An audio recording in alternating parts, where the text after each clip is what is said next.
unexpectedly changed my phone number and got a new phone carrier, and it was lots more money than I really usually pay. But because this particular phone carrier has a decent reputation, and I thought I would get a better reception on my phone as far as doing my videos on YouTube, that's why I made the sacrifice. And I could have stayed where I was because it wasn't much better. I'm just paying a bigger bill for the name. You know how that goes. And I don't want to change my phone number because I still have, like I said, a piece of my heart is still in that particular city, in the other state. And I do intend at some point to go back there, whether it is to work, live, or play. I will go back. And my manager, I think he wants me back. And he emailed me and my recruiter. They both emailed me 2 days ago to tell me that before I had left, they had already informed me that the governor has applied for the COVID grant, relief grant. You know, some jobs will give you COVID pay. They call it risk pay. So I was already in the pool before I got fired. But my manager, he isn't listing it as a firing or termination because why? He still loves himself some Karma Kaboom and he want to ask me to come back at some point. I could hear it and sense it in this email. And 2 days ago, God, he just gives me such grace and mercy. He loves his daughter, Karma Kaboom. He loves me so much. And, there was a lot of things going on financially. And I was kind of concerned about it, but he told me, don't you dare worry because why? You are my child. I got you. And I calmed down. And the next thing I know, there go my father, God, blessing me like he always do. He has me so spoiled. And I love him because he is who he is. And he always provides for me. And he never lets me down. He never turns his back on me like a lot of these people on the earth. And to make a long story short, my manager and my recruiter had sent me an email informing me that the check was in the mail, child. I don't know how much, but I know it's a lot. And I got room enough to receive it. And I'm really, really anticipating that going to that mailbox, honey. Oh, yeah. And that's another thing. What's up with the UPS? I mean, the USPS, the Postal Service. They still dragging the ass delivering the mail. I need them to take some vitamins or some caffeine drops or whatever they need to get in gear. I don't know what's up. I think a lot of them postal employees are scared to go to work because of COVID. All they got to do is put on a hazmat suit like I'm looking for. That's the only reason why I'm not wearing a hazmat suit because I can't find one. And plus, I don't have enough change to buy one online. But I'm looking for one. If anybody know I can find a real cheap, reliable, clean hazmat suit, holla at your girl, please. Or if you got one laying around that you want to donate to me, I'll send you my address where you can send it to me. I need a hazmat suit out here in these streets because a lot of people think it's a game and they don't want to be clean and sanitized and take care of themselves and protect other people inadvertently, and they are really putting a lot of people in jeopardy. Like a lot of these people at my job. Ooh, these niggas don't want to be clean anyway. And the fact that they had to get on TV, the CDC and the WHO had to get on TV and on the internet and tell the niggas and everybody else to wash their hands. Hell, if they haven't been washing their ass, what are the chances of them washing their hands? If they haven't been wearing a condom, what are the chances of them wearing the gloves? Ugh. You cannot start these grown ass heathens as adults, training them to wash their hands and being responsible. No, you got to start them off as knee babies. Yes, because when they are adults, it's too dang late to train these big motherfuckers to be responsible and clean and sanitized. Ooh. And they rebuking and rebelling and complaining and griping and moaning about cleaning their hands and being clean and sanitized because they don't want to be clean spiritually. Cleanliness is next to godliness, right? And a lot of these people are ungodly and unclean. And they can't stand water and soap and sanitizer and gloves and all that kind of stuff and bleach. Ooh, they can't stand it. They don't want to go nowhere near it. If anything, they run away from it. And I've been bringing my own bleach and gloves to my job. And somebody, some demon, some unclean demon is so disturbed and bothered by that bleach spray in the glove that I lay in the corner. It's not bothering anybody. It's out of the way. But this demon, this unclean demon, S with an S on the end, because I think it's more than one. They always go out of their way to go in that corner when I'm not at work and bother and disrupt and disturb and dismantle and move the bleach spray in the gloves. And it really bothers me because I don't want their spirit and their energy touching my stuff. They don't want to use it to clean themselves or the building, but they want to go there and mess with it when I'm not there. They don't want it there. Why? Because they unclean and they are disturbed and bothered by clean stuff. So what I did, even though it's a big inconvenience, I have started just taking the bleach spray in the gloves and put it in a big bag and just bring it with my own big bag back and forth every day. And that's just the way that it's going to have to be from now on until something else better can be done. Or it would be nice if I could get a little plastic drawer container like they sell at the dollar store or Walmart, and I put a little lock on it and I just keep my stuff in there. And I'm working around a lot of niggas that don't want to be clean. And that's putting me in jeopardy and it's putting my health on the line. I'm diabetic and I'm in a high risk group, right? So I got to be extra careful. I already been clean, washing my hands and such, but I got to be extra clean around these unclean heathens. And so let's start right here. You know, it doesn't take long for word to get around the workplace. People gossip, right? And whether it's true or false, word spreads faster than a fax or email or a text message. The amount is very fast, especially when it involves a bunch of heathens in the workplace. And I have to be very careful because I know a lot of people have a tendency and a bad habit of running their mouth and like to tell stuff to other people that you say, but they don't ever tell what they say. They always conveniently leave that part out. And I have to be very careful to, allow people to tell me stuff on the job because a lot of times people be setting you up for failure and you don't even know it. And they like to spread gossip anyway. And then, a person like me, I love juicy gossip. So one of my coworkers, and I have to be careful to hold the juicy gossip, no matter how juicy and hot it is. because a lot of times, if it gets back to the person that told you, they'll lock their mouth up and they won't tell you nothing else. And I don't want to have that type of restriction going on. I want to keep the juicy gossip flowing to me in my ears, right? So this particular female at my job, she's a black girl, a young black girl, and I think she's credible. She hasn't given me any reason to think that she's not credible. And I almost stopped fooling around with her because she kind of sometimes, kind of fair weather. I don't know if she got bipolar or depression or maybe her man ain't acting right at home. I don't know. But sometimes she don't want to talk, then sometimes she want to talk. And I'm like, damn, you need to give me a schedule when you want to talk and when you don't want to talk. Because I want to talk all the time. Well, I take that back. Sometimes I want to talk. So I understand, but I think we need to have a conversation. Communication is key. So I know what to expect, and I won't hold a grudge over her and have an attitude with her like I have been last week. And I was gonna have an attitude. I could tell she didn't want to talk to me, but I kind of been giving her the cold shoulder and brushing her off, and not really want to fool with her because I was trying to keep that same energy that she was giving to me the last 3 days. And Friday, she was still hanging around after I came to work, and I had sat outside to wait my time to start my job on purpose because I didn't want to sit around her. And she was still hanging around Friday, and I could tell it was something on her mind and her body language. I could see her body language out of my peripheral. And I'm saying to myself, why won't she leave and go home? And she just hanging around and trying to start a little conversation with me. And I rolled my eyes while I had my back turned to her. And then she was telling me, how did she start it off? She said, um, I think she said something about, she said something about the COVID, something about COVID. And she was telling me that the director of the place where we work has COVID. And when she said that, I had to just throw my attitude in the garbage, right? I said, wait a minute. And I turned all the way around to her. I said, wait a minute, what did you say? And she said, yeah, the director, he has a young black man. And she said that, the facility where I work, it's like a medical facility where a lot of COVID and non-COVID people, they, are the COVID patients, they on one side and the non-COVID patients on another side. And they supposed to, I would think, the COVID patients should be coming through a separate area, but the COVID patients are coming through the same general area as everybody else.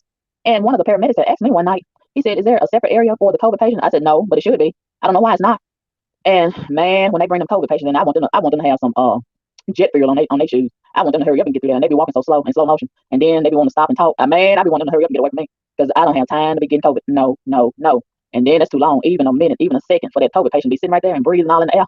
Man. And when my coworker told me Friday night that the director of the facility has COVID, man, I couldn't get my bleach spray out of my bag fast enough. I said, oh my God, I got to clean everything now. And she said, yeah, I've been cleaning. I've been trying to clean a little bit and sanitize the best I could. We don't have many wipes left. And that's another thing. We don't have a whole lot of PPE. They real cheap. I don't know what they're doing with the money. But I heard they got plenty of money to spare on PPE, like the gloves, the masks, the gowns, the shields, etc. And that's the one thing that I can say about the other state where I was working a few months ago. Man, they were serious about their PPE. They would cut corners on everything else, but the PPE, they made sure we had plenty of gloves, plenty of masks, plenty of gowns, plenty of shields, all of that. But over here in the hood red territory, I know that they don't really care one way or the other about that. And I cannot be playing around with that. Man, if nothing else, we don't need to have plenty of gloves, okay? And if I could, I wear 2 pair of gloves, and I have started wearing 2 masks, and I'm going to start wearing my shield. Ain't nobody in the place wearing a shield, and I'm trying to figure out, and it's a lot of nurses work there, and I'm like, why aren't the nurses wearing a shield? I haven't seen one nurse wearing a shield. But in that other state where I was working, all the nurses was wearing shields, goggles, all of that, gowns, even the coverings for your shoes. But over here, they don't give a damn one way or the other. They're trying to be regular, like COVID just passing through on a visit, and it's not that serious. And a lot of people in this city where I am now, the hood red territory, they have the mindset, oh, it's a fake virus. Oh, I'll be glad when everything get back to normal. I'll be wanting to tell them, stupid bitch, it's not going back. It's not going back to normal, to the way it was. This is where we are, and this is where we're going with this. And a lot of people are in denial about this. A lot of people are in denial. And I guess it's so shocking. And because they can't see COVID, they can't smell COVID, they can't hear COVID, I guess that has them in a place where they are in denial about it. And they think it's a game. And, a lot of things might be inflated. A lot of the facts might be being manipulated. But the truth of the matter is some people are really dying from this. And I don't want to be one of them if I can help it. And so my coworker told me that the director, the main person that's supposed to be directing and guiding the people, right? Now the director is out of order. If the director is out of order, everybody else except for me gonna be out of order, right? So the director, she said, he found out Friday during the day that he has COVID. And instead of him taking his ass home to quarantine, guess what he did? He stayed on the fucking job, flouncing around, walking around, spreading the shit. Oh my God. When she told me that, I got so nervous. I said, oh my God, he stayed at the job. She said, yeah, he stayed at the job. And she said one of the COVID patients died and the family members came up there. The director escorted the family to the back. I said, oh my God, are you serious? So now the family members probably got it. And he probably ain't told the family that he got it. Oh, Jesus Christ. And oh my God, see, we got a super spreader. We got a super spreader on the job. And man, he just walking around drinking coffee and shaking hands and turning donuts and using a Xerox machine and all this bullshit. Man, his whole office needs to be thrown out the window and burned up, right? Man, come on now. And at this point, they need to shut down the facility and sanitize it. But see, they're not gonna do that because they want their money to keep on flowing. They don't want to stop the money. That man don't want to stop his money. And When she told me that, I said, "Oh my God." I got so nervous. I started shaking. I said, "Oh my God." I said, "We're gonna have to do something about this." I said, "We cannot stay in this place like this." And one of the guys that works at night, he cleans the floors, right? And he loved to come up there where I am and talk to me. And he liked to take his mask off while he talking to me. And I done told him, "Look, if you're gonna come up here, you need to keep the mask on." So he's pretending like he want to comply. And he used this as an excuse, like a lot of people do. He go and get him something to drink, and then he'll take the mask off to drink his stuff. And I want to tell him, "Look, you're gonna have to drill a hole in the mask and start drinking out of a straw. I'm gonna have to bring him a straw and make him some mask. That's what I'm gonna have to do. Because he's not gonna put me at risk. I am a diabetic and you're not gonna kill me early." Okay. And man. Friday night, guess what? The dude with the dreadlocks that do the floors, they come up there, he looked come up there and talk to me all the time and gossip like a bitch. He didn't come to work. Now he had just had a meeting earlier in the week with the director in the director's office with the maintenance supervisor because why he was telling on the women because they wouldn't stay off of his floor. They keep on walking across his floors and he keep on complaining about it. And he had a meeting with them and got it all straightened out. And now guess what? The not only do the director have COVID, the maintenance supervisor has COVID. Those are the two people that the dude with the dreadlocks that cleaned the floor that night. He had a meeting with both of them earlier in the week in a little bit office, and all of them probably had their mask off. Oh my God! So when he didn't show up Friday night, I said, I know what that means. He probably because all of them had to get tested again Friday. Then nobody called me. See, I was supposed to be informed about all of this, but they're trying to cover it up and put me at risk at the same time. You're supposed to tell me all of this don't went down. This is a medical emergency. Okay? So more than likely the dude with the dreadlocks that cleaned the floor that night, he probably tested positive Friday. They probably called him up there to get tested because he was in the office with both the maintenance supervisor and the director early in the week. He probably tested positive, or they probably told him to quarantine, or he probably volunteered to quarantine. And oh my God. So a lot of the nurses, they didn't come to work Friday. Oh my God, a bunch of nurses. It wasn't about one or two nurses. And I said, this is not good. This is not good. This is not good. And then the girl told me that the security had to get tested for COVID again. And one of the girls that worked security, she didn't show up yesterday, which was Saturday. And I thought that was kind of odd. And I was glad because she had just started last Saturday and she was so stinking. I'm like, how you gonna be stinking on your first fucking day on the job? Man, she had the whole room lit up. And I was getting ready to get off. And she came through that door. And I'm like, damn, this girl is super stinking. And what did she smell like, Carmen Boom? She smelled like ass. Like she had been sucking some ass. And I said, damn, this is a fresh smell. She must have just got finished and didn't even have the respect to wash her mouth or her body. I mean, she must have had her whole upper torso in somebody's ass, right? That's what it smelled like. And man, these motherfuckers are just disgusting and gross. And ugh, my God. So anyway, she didn't come. So I called the manager yesterday, which was Saturday, to talk to him about it. Now, me and the manager, my manager, we used to talk all the time about everything and everybody. But I noticed when I came back from the other state, working in another state, and I started back working for him, he done got real tight with his talking. His mouth is real tight now. And I'm wondering why. What reason is he holding his mouth so tight around me now? I didn't give him no reason to.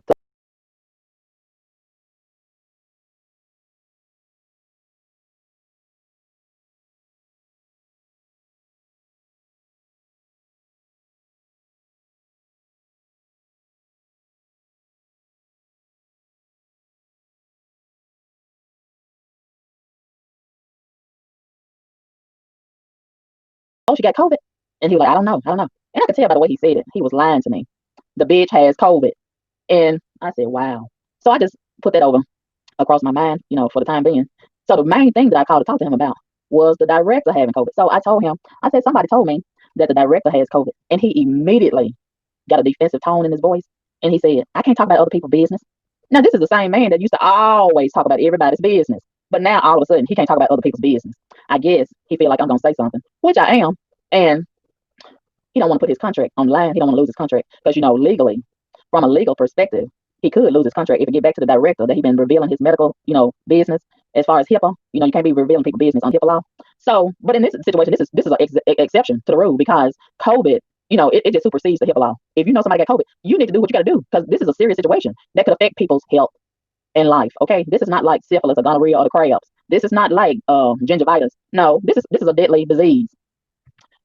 So we cannot afford to be quiet and protecting people because we like them on the job and all that kind of shit. No, people's life is at stake. So even though it's very dangerous, I feel like I have to blow the whistle about this.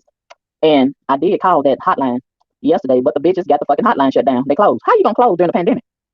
Ooh, that don't even make sense, right? I guess they ain't got enough money to pay the workers over the weekend, so they don't shut the fucking line down. So tomorrow, I'm gonna have to pray about it because it's a lot at stake, right? It's gonna be a lot of consequences and repercussions, and they probably gonna know it's me since I already done opened my fucking mouth and talked to the manager about it. Ooh. And but really, it's a lot of people at the job talking about it. And one of the nurses had asked me for my manager's number, and she asked me, no, she didn't ask me for his number. She asked me for the director's number, and I don't have the director's number. And I would think she would have the director's number. And she probably does, but she probably used that as an excuse because she really wanted to ask me about my manager. And she said, "Is your manager the brother of the director?" And I said, "I don't know. I'm not sure about that." And she was looking at me like I was telling a lie, but I really don't know. I really don't know if they are related. And she said, "Well, I need to find what did she say? I need to find a what did the woman say? She need to find a social worker or somebody. I think she said a social worker. She needed a social worker, and I think that was just an excuse for her to get some information out of me. And I could see on her facial expression, in her eyes, and her body language, she was very concerned. I think they had been talking in the back about that director having COVID. And a lot of them women, women is so busy about it, right? And what you don't want to do is get a bunch of women under the same roof to talking. Man, and especially something serious like this, your whole house gonna be on fire. Man, them women was walking, walking, walking. I guess the second shift had talked to the third shift when they came in. Man, within 15 minutes, them women, them legs were walking, walking, walking, walking, walking. They was over there by the director's office getting their paperwork and Xerox and this and Xerox and that and having a whole lot of meetings in the hallway. Yeah, they had to crunk up. So I can suspect it's gonna be more people other than me that's gonna blow the whistle. They probably already done blew the whistle. I just don't know nothing about it. So it's gonna be a lot of changes next week. And of course, the director and my manager not gonna appreciate the whistle being blown, so they're gonna retaliate and they're gonna try to crack down and crack the whip and make it hard on everybody because they're gonna be inconvenienced. It's gonna be a lot of investigators coming through those doors and asking questions and getting information and blah blah blah. And they're not gonna appreciate that at all because they don't want to compromise their business and interrupt their business and interrupt their money. So yeah, I can expect it's gonna be a lot of repercussions next week, even if I don't have nothing to do with it. They're gonna make everybody pay the price for somebody talking and blowing the whistle. But I think it's gonna be a lot of whistles getting blown. And one person probably or more already done blew the whistle. And last week I noticed they turned the heat off. I don't think it's broke. But I'm like, and I already asked my manager, I said, why is the heat not working? And he pretended like he didn't know. He didn't know. But then he gonna say, well, they probably get it fixed where it come on during the day when the director is there. And that's not right. Okay, why would you only turn the heat on when a certain group of people is there during the day? And then you're gonna make the evening and the night people suffer with no heat during the wintertime. Man, come on now. And I can't stand to be cold and shaking and shivering when I really don't have to be. And I'm like, are they trying to save money? Are they stealing money? What's going on? Why are they not running the heat during the wintertime?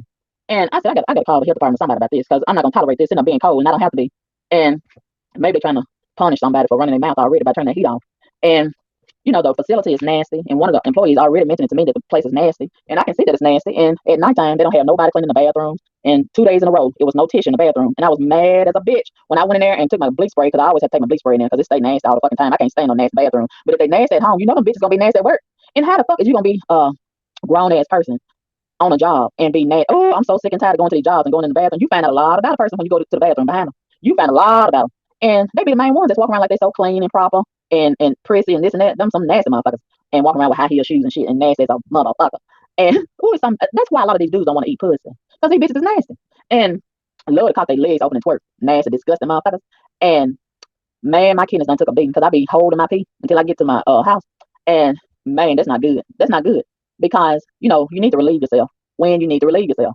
And to sit there that long holding my pee, 8 hours. Oh, so thank God for the mask. But even when you get the mask on, even when I be wearing two masks, I can still somehow smell when somebody's stinking or when something is stinking. Maybe I need a gas mask. I've been seeing some people wearing a gas mask. I need a whole hazmat suit. That's what I need. That's what I need. And yeah, the other day I went into the bathroom and took my bleach spray. And I had to spray. I got to go through a whole process before I can pee. I had to spray the bitch down with bleach, the sink included. And that's another thing. My coworker told me last week she went into the bathroom and somebody had left some shit on top of the fucking toilet seat. How the fuck are you gonna be an adult motherfucker and you don't know how to shit in the fucking hole properly? You should learn that when you was a little baby. Okay? A little knee baby. See, these bitches be so busy sucking dicks and twerking and fucking and all these loser motherfuckers. They don't have time to properly potty train their children. And then the children grow up not knowing how to properly shit in a fucking toilet bowl. Like these nasty motherfuckers that I work with. And I think your ass is too fucking big if you cannot properly put your asshole over the fucking toilet bowl hole. What is the shit doing way in the fucking back? And why would you leave it there? Because you're a dirty, low down, evil motherfucker. And, most of the time when people use the bathroom, they're going to look back after they get up. That's what I do. That's what cats and dogs do. I know cats do it. And when a cat is more clean than a human being, we're in bad shape. It's a sad day on the earth. When a kitty cat, an animal, is more clean and respectful of itself and others than a human being, it's a sad day on the earth. A kitty cat, I have had some kitty cats. And I miss my sweet mini-me, my cat, my beloved cat. I used to watch them all the time. They always cleaning themselves. Cats, they always cleaning themselves. And I said, now that says a lot. Human beings won't even wash themselves once a day. Once a day. That's too much for a lot of human beings. They won't even wash themselves once a day. And cats, they clean themselves all day and all night, constantly. And when they shit, if they shit in the litter pan, they either dig the hole and shit, turn around, scratch the litter and cover it up and smell it. If they can still smell it, they clean it some more. They cover it some more until they can't smell it anymore. Same thing outside. They shit, they dig a hole, shit, cover it up with some dirt. If they smell it, they cover it up some more with some more dirt. If they can still smell it, they continue to cycle in the process. That says a lot. When a cat is more cleaner than a human cat, it's pathetic. And these are the same women that have children. They are mothers of a child. How are you going to teach your child anything when you need to be trained yourself? Ugh. And once again, they spread their legs and cocking their legs. So, man, what the fuck? I don't see why these men are not vomiting and throwing up in the beds. Why are they not vomiting? How are they holding their vomit? And Anyway, yeah, that's what I'm dealing with on that motherfucking job. And then they keep on shitting and leaving shit residue at the bottom of the toilet. What the fuck is the shit? The little crumbles of shit, the little shit residue. What the fuck is that all about? You need to flush the toilet completely to like nothing now. At least that's how I've been trained. Now everybody probably been trained differently. I think that's one thing that we need to be trained on, where everybody's on the same page. You cannot afford to cut corners with that. Ooh. And and that's another thing. That's another thing. That's another thing. We need to start doing some panty checks, some underwear checks. You know, these guys, they got a bad habit of having doodle streaks in their underwear. That's a sign that you're not wiping your booty hole clean, good and properly. Same thing with these females. If you got some shit streaks in your underwear, honey, you need to go back. You need to go back and wipe again and again and again and again. I know this fucking toilet tissue is high and hard to find, but you just gonna have to do what you can do to get some, okay? Or take your wash rag or some rags or tear your clothes up. You got plenty of leggings. Tear some of them up and wipe your ass, okay? If you don't get nothing else out of this message, get that and spread it all around the world. Wipe. We need to do a better job of wiping our ass, okay? Cleanliness is next to godliness. And if you say you're a child of God, you ought to act like it. And that's part of it, being clean. Okay? That's part of it. That's part of being an adult. That's part of being a child of God. Do you think God's gonna let you in heaven with a nasty ass? He gonna have Abraham, Isaac, and Jacob probably standing right there at the gate as a security guard, checking. They're gonna check you out. Okay? You gotta be clean. So anyway, let's get back to blowing the whistle on these unclean, irresponsible motherfuckers on this job. Okay. So yeah, the facility is nasty. The housekeepers are half cleaning. I believe they be somewhere gossiping and dragging somebody in the ground and trying to get somebody fired. That's why they can't clean and do their job the way they're supposed to be doing it, because they trying to do somebody else's job and worried about somebody else's job and need to be on top of their job. Putting the tissue in the bathrooms. They ain't got but two that I know of, and it's a shame that we ain't got but two. And somebody said they got some more bathrooms on the further down, but I don't never go down there. But however many they got, even if it's 10 or 20 or 15, make sure the toilet tissue's in the bathroom. That's the main thing that you need. I was so fucking mad the other day when I went and cleaned that bathroom, and then I got to put all that fucking paper towel on the seats to create a barrier. Even after I cleaned it, I need a barrier, right? So it take a lot of time for me to use the bathroom because I got to go through this whole process. I got to bleach it down. Then I got to get the paper towel, at least 3 pieces of paper towel, and fold them up. So that's 6 pieces, really. And line on the side of the toilet seat on one side, then go back on the other side, and then go in the front, you know. And then, I got to hurry up and pee because I don't want to stay in the nasty bathroom. I can't stay in a nasty bathroom. I ain't never been a fan of that. Nasty bathroom. Ooh, baby. My mom didn't play that. And these people, they could not be in the house with my mom. She wouldn't put up with it. And I'm not going to put up with it either. It's only so much of it that I'm willing to take. And so when I did pee, and I'm getting ready to reach for the tissue, right? I was so fucking mad when I looked and seen there wasn't no tissue. Man, I was just cussing. I was so motherfucking mad. And I had to get up and get that motherfucking hard ass paper towel and wipe my tush. Man, come on now. And that's one thing that I do every week. Every time I get a little piece of money, I go and get me some fucking tissue and detergent while these other bitches buying eyelashes and leggings and hair bonnets. I go and buy fucking tissue and detergent. That's a priority to me. Not no fucking eyelashes and fingernails and leggings and hair bonnets and bullshit like that. No. And that's another thing. When I'm in Walmart buying my detergent and tissue, and I oftentimes be looking at other people's baskets and see what they put in their basket and buying. I be seeing snacks, all these unhealthy snacks, and PS5s and flat screen TVs and bullshit like that. I don't hardly never see no tissue in their basket. I don't hardly never see no detergent, which leads me to believe or suspect that a whole lot of these bitches is not buying toilet tissue and detergent like they should. And that's why I see so many of them wearing dirty clothes. Ooh, I bet they wear some of the same panties a whole 1 or 2 weeks straight. I bet they do. Or if they wash them, they probably wash them with a little small bar soap. That's another thing. A lot of these females, they keep up that small little bar soap. I can't stand a little small bar soap. Ooh, that little thin little piece that needs to be thrown in the garbage a long time ago. Man, come on now. That's one thing. My mom didn't play that. When the bar soap gets so small, it's time to throw it away. Ain't no such thing as recycling soap and just keeping it. And you can't even hardly see it no more.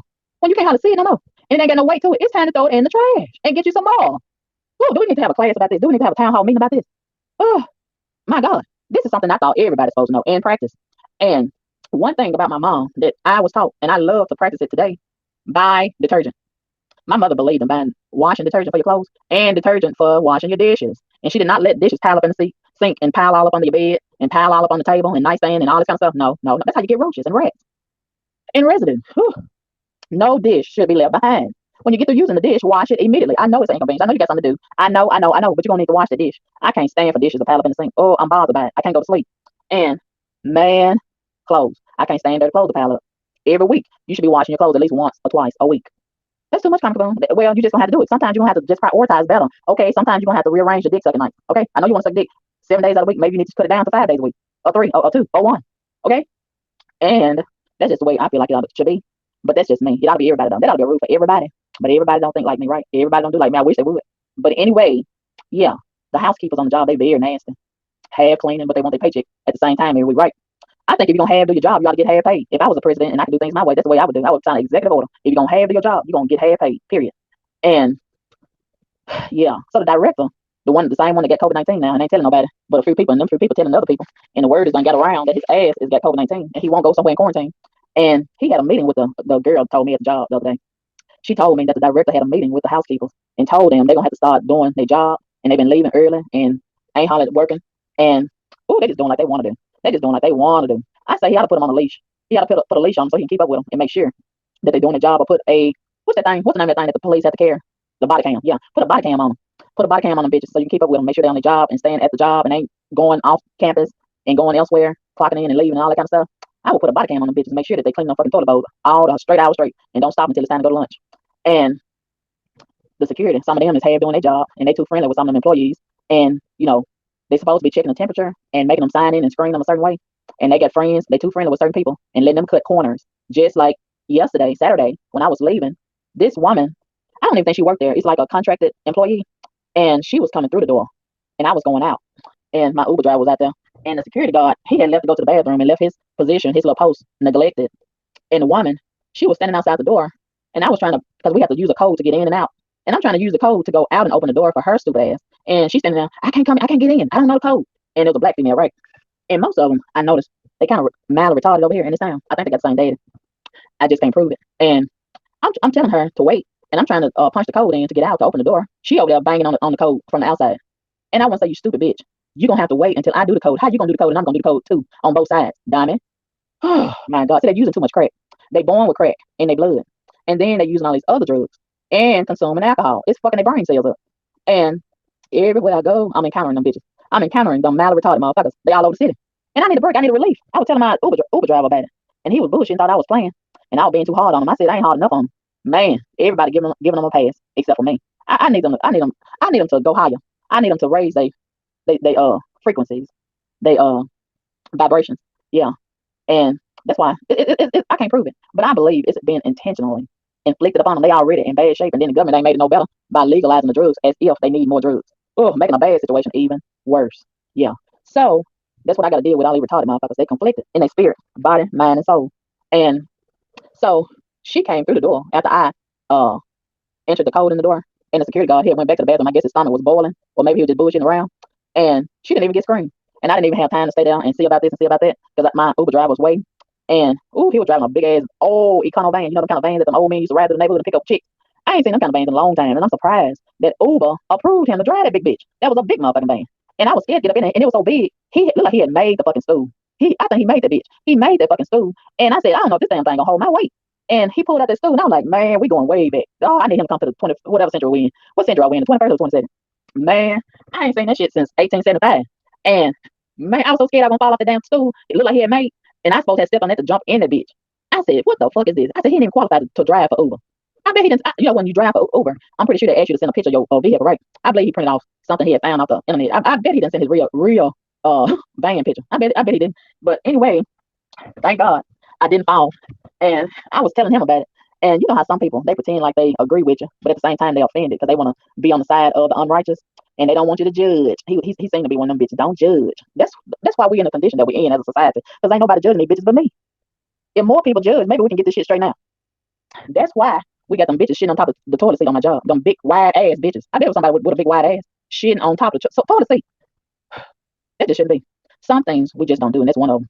Shit on top of. I never will forget about that. I didn't see it. I was just told about it, and I believe it's true. I don't have no reason to think that girl would lie about that. And it just don't traumatize me. But it's happening over and over and over again. Not just at that place, it's happening at a lot of places. Department stores, Walmart. Oh, I can't stand to go in their bathroom. A lot of these public bathrooms, man, you need a hazmat suit to go in there. Because a lot of these females, and surprisingly, the men's bathroom is oftentimes cleaner. Ask me how I know.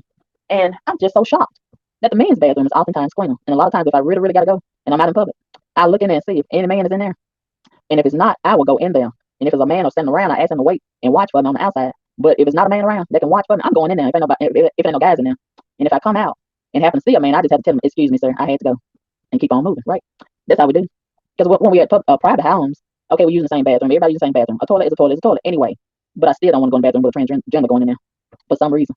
But anyway, yeah, getting back to blowing the whistle on these bitches. So yeah, the COVID patients. I think they should have a separate area where they can enter and exit the building, but they are coming through the same general area as everybody else. That's a health hazard, in my opinion. And I feel like I need to report this. because it's putting my health and other people's health and life at stake. And I don't want my health being put at stake when it doesn't have to be. And, you know, this is a serious situation. And little things like being clean and sanitary and taking precautions such as wearing gloves and masks and shields, things that is accessible to us that we can use, I think we ought to use it. But a lot of people are being lazy and low down about using this stuff because why? They want it to be like it used to be. This is not Burger King. You can't have it your way. And yes, this is an inconvenience, but it's going to be like this for a long, long time. I know you don't want to hear that, but that's the way that it is. Okay? I know it's an inconvenience. I know it depresses you. I know it makes you real sad. But that's just life. This is the new normal. Believe it or not. I know you wasn't expecting it. I know it's going on and lingering a long time. And it is what it is. It is what it is. And this is why I'm so glad I've always been sort of like an introvert. I have never really wanted to be the person to go out to the club and hang out at the bar and hang out in the streets and got to be around a lot of people. I don't care nothing about that. That's not important to me. And I'm a homebody. I've always been a homebody. And I love being at home and away from people and being 6 feet away from them. And I can tell in the stores, they can't stand it. At the gas station, they can't stand it. In CVS and Walgreens, they can't stand it. And when they get too close to me, I back up. I get away from them. And they be looking at me like they offended. The other customers that's too close to me, they be looking like they offended. And I'm offended that they too close to me. You should know this by now. We've been practicing this the whole year. So everybody ought to be solid in practicing social distancing, but they don't want to do it. They don't want to do it because they like being close. You know, they like being united. They like being clustered up. And I'm not gonna put my health at risk. And I know to practice social distancing for a lot of reasons. It's a lot of reasons why practicing social distancing is good and beneficial. Because let's face it, a lot of people stinking. They don't take baths and they get bad breath. So I've been practicing social distancing all along. Some people it's new. It's brand new to it, but I've been practicing this all my life. So I'm used to it. But it's foreign to a lot of people. You know, it's really strange to a lot of people. But honey, I welcome social distancing because why? I do it anyway. I love it. I don't like people being all up close on to me. No. And it makes a lot of people so nervous and oh, they don't feel right. They feel so isolated. But I love it. I love social distancing. And a lot of people can't stand to wear that mask. A lot of the Uber drivers don't like to wear the mask. A lot of people at my job, they don't like to wear the mask. And then they be pretending like, oh, I forgot my mask. You ain't forget. You ain't forgot about all this foolishness. You always remember to do all of that. But you can't remember your mask, especially at this point. Everybody ought to be used to bringing the mask, okay? Everybody ought to be used to that. But anyway, the bottom line is they don't want to wear the mask. They don't want to social distance. They don't want to be clean. They don't want to be righteous. And that's what it boils down to. That's exactly why so many people have a problem with this. And wearing the mask below your nose and below your mouth, that's the same as wearing, and I posted this picture, this meme on my Instagram page, and it's a great analogy. Wearing the mask below your nose is defeating the purpose. You're supposed to wear it over your fucking nose and mouth. Because why? You are protecting the particles in the air from entering or exiting, okay? And possibly contaminating you and other people. And you could possibly transfer that to your family and friends at your house or place of work or business, okay? It's not just about you. And people are so selfish. They're so selfish. And that's another thing that this boils down to, they being selfish. And wearing the mask below your nose is the same as wearing your penis below your underwear. It's the same thing. And I think that's a great analogy, right? You wouldn't wear your penis like that outside of your underwear. So your nose should not be exposed. It's defeating the purpose. I know the mask is hot. I know the mask is uncomfortable. I know the mask is irritating. It's itchy. It's this, it's that. But it's a necessity. So it's also a requirement. If you're going to come out in public, this is what you got to do. And we might have to do it the rest of our life. So deal with it. It is what it is. This is the new normal. Okay? But yeah, I also noticed that when the paramedics come to my job to get the COVID patients, the paramedics, I watched them Friday night. I had been noticing this, but Friday night, I paid closer attention this past Friday night. And the paramedics are not changing their gloves. That's cross contamination, okay? They are the main ones that should be changing their gloves. And they should know this. I shouldn't have to tell them this. Okay? But once again, you got people in the medical field who don't want to be clean. And they are the main ones that should know that you're supposed to be clean. But a lot of them, they don't wear gloves all the time like they should. They don't wash their hands like they should. And that's why a lot of diseases is being transferred. Even before COVID, a lot of diseases was being transferred because a lot of people in the medical field is not being sanitary and washing their hands and wearing gloves like they should. And you're dealing with feces, you're dealing with disease, you're dealing with all kinds of stuff. But, their mind is on a lot of things, and a lot of people want to do it their way. Once again, this is not Burger King. This is reality. This is life. You can't do it your way. You got to do it the right way. But a lot of people want to be wrong. They don't want to do it the right way. They want to do it their way. And your way is not always the right way. And yeah, the paramedics, they're not changing their gloves. They're wearing the same gloves throughout the whole duration of transporting the COVID patients. I watched them do it Friday night. This past Friday night, I watched them. And they're touching the doorknobs. They're touching the code to get in and out of the building. They're touching all kinds of stuff. So somebody is coming behind them, touching those same things on the surface. And that's cross-contamination possibly, right? So you have to be extra vigilant. I know that's an inconvenience because you got a lot of things to do anyway, right? But you're going to have to be extra vigilant and watch everybody, including yourself. It's just like driving down the street. You can't just watch your lane. You got to watch other people because they'll merge in your lane, right? And won't even put on their signal. And before you know it, they're going to cause a wreck or almost cause a wreck. You got to watch your driving and you got to watch other people driving at the same time. It's not just about you. and we got to treat this situation the same way. And I'm not really concerned about retaliation when I blow the whistle. I got to blow the whistle. It's not a matter of if I should. I know that I have to do this because this is serious and it's putting my life in jeopardy as well as other people. And even if the repercussions involve me being retaliated and getting fired, I'm okay with that because why? I've been fired from better jobs. And I know if I'm, especially if I'm doing it right, God has already provided another job. Look how many jobs He's already provided before this one. And He ain't gonna stop now. I'm His child. He's always making a way for me. And that might, my action of blowing the whistle might help protect somebody else behind me, So it's not just about me. And I believe I'm doing it for the right reasons. So I'm not really concerned about that. But I am being, cautious about it because this is a violent city and it's a lot of people getting shot and stabbed and beat up all the time. And these are some very angry and violent heathens in this town. And I don't put nothing past them. And they love to do low down stuff. And they can't stand to be made to do what's right. And by blowing the whistle, that's putting them in a position where they got to be held accountable and be responsible and do what's right. They get angry about that.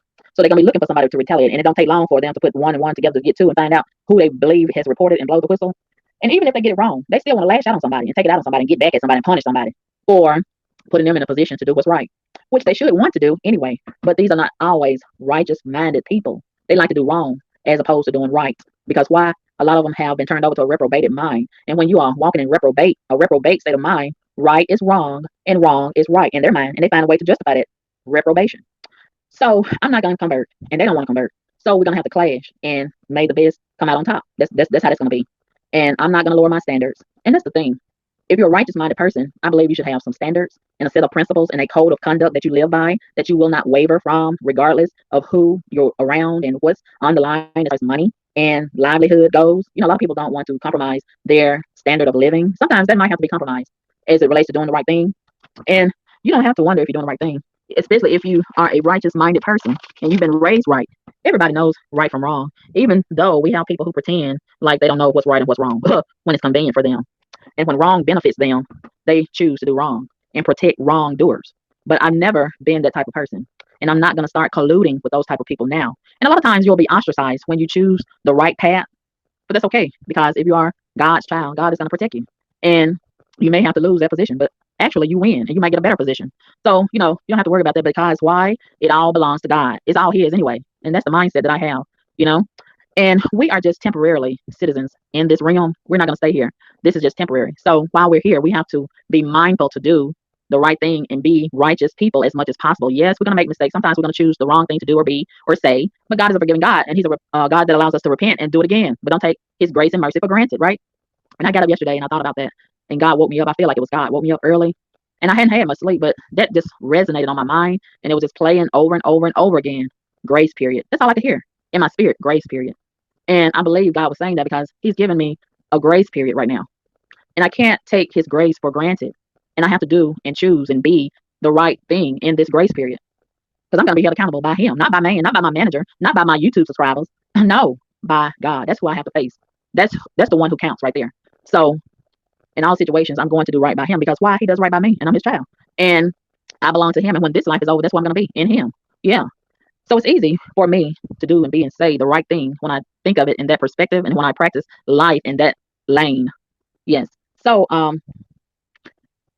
yeah, I have some decisions to make and that's what I feel like I should do, blow the whistle. And a lot of people, they feel very nervous about that and conflicted when it comes to blowing the whistle on their job because they have an allegiance, a certain allegiance to their job and a certain allegiance to the people on their job and the certain allegiance to the paycheck that they get at that particular job. But it's money. It's a way of having a resource, right? And like I said, I believe that God, He is the way and God makes a way. At least I believe that. And that's what I walk in. And that makes it easy for me to make the decisions that I have to make. Every day we have to make a decision in one capacity or another, right? So that's just a part of life. And as long as we live, we're always going to have to make some decisions. And, you know, life is full of challenges. And we have a lot of challenges in the days ahead. And some people, it's going to be really tough. And some people, it might be kind of smooth. But then, it's still going to be challenges, even if you are financially secure. You may face challenges at some point in your life with your health. You may come and drive your nice car in the street in the middle of nowhere. Bam! There you go in an accident. Some drunk driver done hit you on the side or in the back or in the front. Maybe ejected your children out the front window or the back window or the side of the car. And there you go with a whole mountain of possibly dead bodies.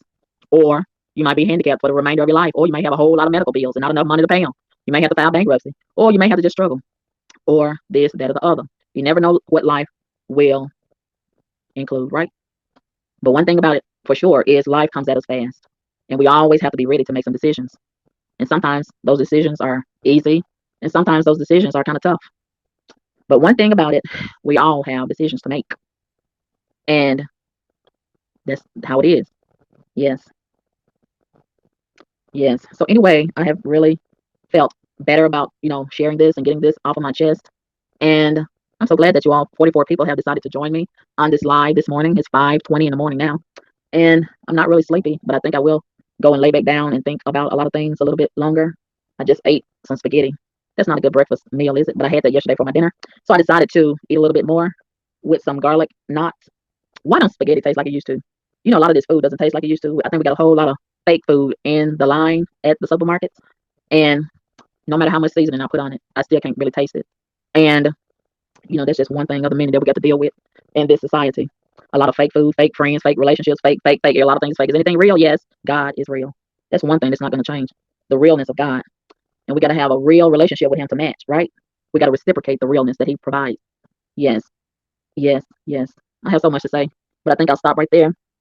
And I might come back in a little bit and do another video. And I'll probably not be on the video again because why? I don't have on my wig and I don't feel like putting it on. And I like talking to you all like this because I want you to listen to my heart. I want you to listen to my spirit. That's what it's really all about. I want you to listen to the message.